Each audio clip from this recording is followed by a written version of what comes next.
阿里去遊樂場。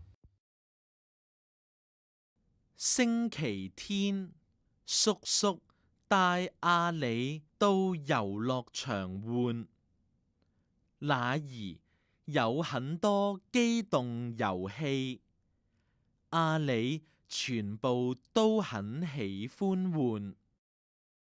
阿里最喜歡玩旋轉木馬，可是其他小朋友也很喜歡。排隊的人很多，阿里等了一會兒就不等了。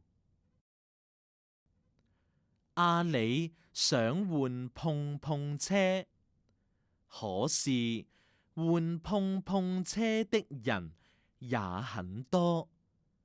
阿里看了一看，掉頭便走了。過山車很刺激，換的人更多了。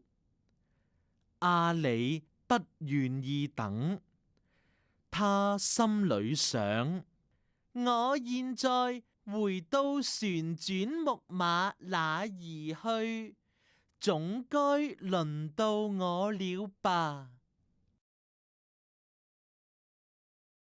可是換旋轉木馬的人比剛才更多了，結果阿里什麼也沒有換。你覺得阿里應該怎麼辦？讀一讀。星期天，叔叔，遊樂場，旋轉木馬，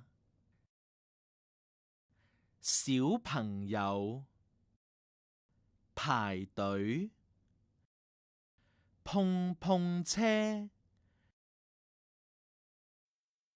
過山車。